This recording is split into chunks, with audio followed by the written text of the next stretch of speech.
இப்ப நம்ம கேட்க போற கதையோட தலைப்பு விடாமுயற்சியின் பலன். ராமு அப்படின்னு ஒரு பையன் இருந்தான். ராமுவுக்கு அவங்க மாமா ஊர்ல இருந்து அன்பளிப்பா ஒரு பேனாவை அனுப்பிச்சு வச்சிருந்தாரு. ராமு அந்த மாதிரி ஒரு பேனாவை இது வரைக்கும் பார்த்ததே இல்லையாம். அவனோட வகுப்புல படிக்கிற பணக்கார பசங்க கூட அப்படி ஒரு பேனாவை வச்சில்லையாம். அந்த பேனாவோட மூடியும் முள்ளும் தங்க நிறத்துல பளபளப்பா பார்க்கவே அழகா இருந்துதான். ராமு பள்ளிக்கூடம் போனதுக்கு அப்புறமா அந்த பேனாவை அவனோட நண்பர்கள் கிட்ட ரொம்ப சந்தோஷமா காமிச்சுக்கிட்டு இருந்தானாம். வகுப்புலேயே முதல் மாணவனா வந்ததுனாலையும் ஒழுக்கமான பையனா இருந்ததுனாலையும் ராமுவை உற்சாகப்படுத்துறதுக்காக அவனோட மாமா அவனுக்கு அந்த பேனாவை அன்பளிப்பா கொடுத்தாராம். நீ படிச்சு பெரியவன் ஆனதுக்கு அப்புறமா என்ன வேலைக்கு போற அப்படின்னு அவங்க மாமா ராமு கிட்ட கேட்டப்போ, நான் பெரியவன் ஆனதுக்கு அப்புறம் கலெக்டரா ஆக போறேன் அப்படின்னு ராமு சொன்னானாம்.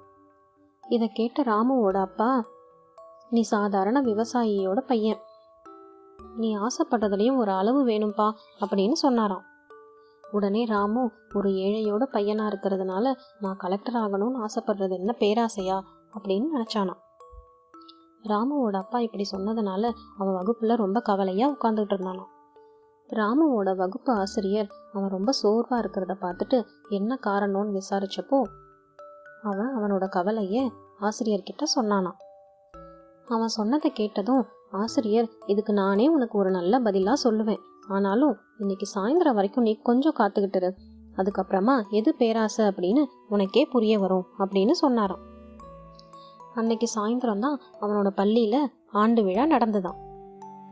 அவங்க பள்ளியோட ஆண்டு விழாக்கு மாவட்ட ஆட்சித்தலைவர் வந்திருந்தாராம். நிகழ்ச்சியில மாவட்ட ஆட்சித்தலைவர் பேசிக்கிட்டு இருக்கப்போ கூட்டத்துல உட்கார்ந்துருந்த ராமு கிட்ட வந்த ஆசிரியர், உன் சந்தேகத்தை அவர்கிட்டயே கேளு அப்படின்னு சொன்னாரு.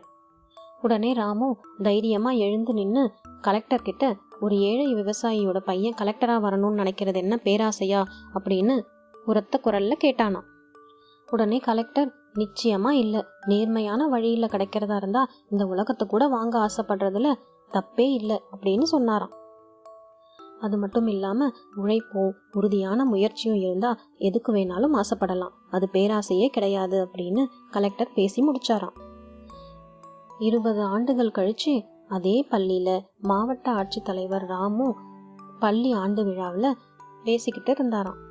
நம்பிக்கையும் உறுதியான முயற்சியும் உழைப்பும் தர தயாரா இருந்தா கலெக்டரா மட்டுமல்ல, இந்த நாட்டோட ஜனாதிபதியா வரணும்னு ஆசைப்பட்டா கூட தப்பே இல்லை, அது பேராசையே கிடையாது அப்படின்னு கலெக்டர் ராமு சொன்னதை கேட்டு பள்ளி மாணவர்கள்லாம் கைத்தட்டி ஆரவாரம் செஞ்சாங்களாம்.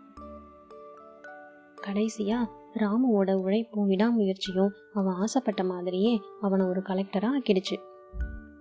விடாமுயற்சி இருந்தா நம்ம என்ன வேணாலும் சாதிக்கலாம் அப்படிங்கிறது தான் இந்த கதையோட நீதி.